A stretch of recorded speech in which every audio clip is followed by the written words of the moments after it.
भारतीय नर्स की दिल ला देने वाली कहानी जो आपको रुला देगी। क्या आप जानते हैं कि एक भारतीय लड़की जिसने विदेश में जाकर अपने परिवार और देश का नाम रोशन करने का सपना देखा था, आज मौत की सजा का सामना कर रही है। यह कहानी है एक नर्स की जिसका नाम है निमिषा प्रिया। क्या उसकी गलती इतनी बड़ी थी कि उसे फांसी पर चढ़ा दिया जाए, या फिर हालात और सिस्टम ने उसे इस मोड़ पर ला खड़ा किया?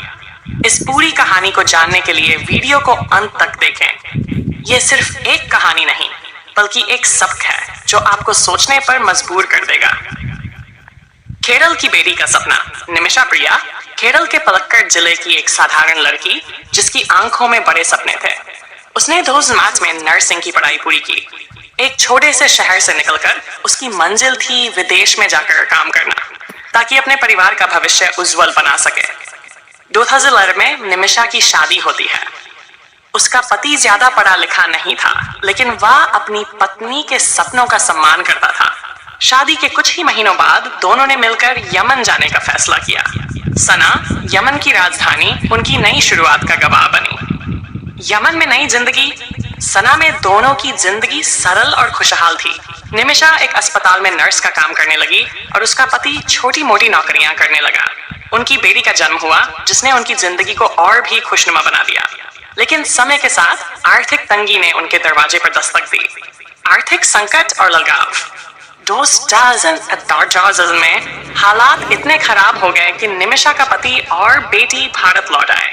लेकिन निमिषा ने सना में रुककर काम करने का फैसला किया। वह चाहती थी कि परिवार की आर्थिक स्थिति को सुधार सके। इसी बीच यमन में गृह युद्ध शुरू हो गया। हालात इतने बिगड़ गए कि राष्ट्रपति भवन पर भी कब्जा हो गया। विदेशी नागरिकों के लिए वीजा और यात्रा प्रतिबंध लग गए। इस मुश्किल समय में निमिषा ने अपनी बेटी और पति से दूर रहते हुए संघर्ष करना जारी रखा। दलाल से मुलाकात। इन्हीं हालात में निमिषा की मुलाकात दलाल नाम के एक स्थानीय व्यक्ति से हुई। दलाल ने उसे भरोसा दिलाया कि अगर वे दोनों मिलकर एक क्लिनिक खोले तो उनकी आर्थिक स्थिति सुधर सकती है। 2022 में उन्होंने मिलकर एक क्लिनिक खोला, लेकिन यमन के सख्त कानूनों के कारण क्लिनिक दलाल के नाम पर रजिस्टर किया गया, क्योंकि विदेशी नागरिक व्यवसाय नहीं कर सकते थे। धोखे और तनाव की शुरुआत। क्लिनिक तो चल पड़ा, लेकिन दलाल ने पैसे में हेराफेरी शुरू कर दी। निमिषा ने इसका विरोध किया। वह चाहती थी कि क्लिनिक का विस्तार हो, लेकिन दलाल उसे गुमराह करता रहा। धीरे धीरे दोनों के बीच विवाद बढ़ने लगे। दलाल ने निमिषा को ब्लैकमेल करना शुरू कर दिया। उसने न केवल क्लिनिक के पैसों का दुरुपयोग किया, बल्कि निमिषा की निजी जिंदगी में दखल देना भी शुरू कर दिया। एक खौफनाक दिन। एक दिन दोनों के बीच झगड़ा इतना बढ़ गया कि हालात काबू से बाहर हो गए। गुस्से और डर के माहौल में दलाल की मौत हो गई।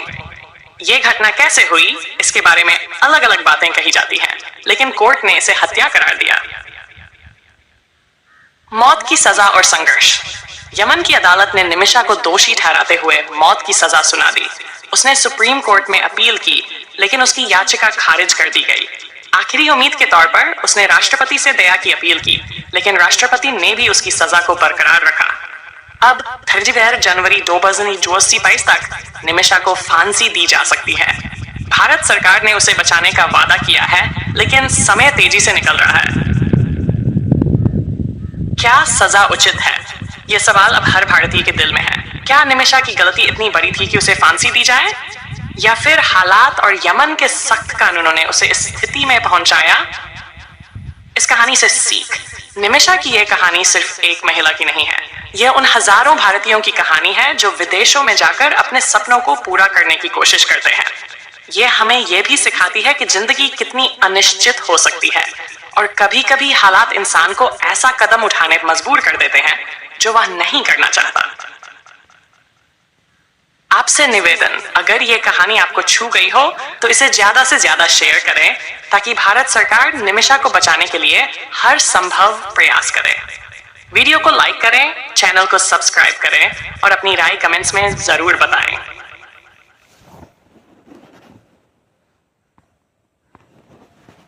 Ready, set, go!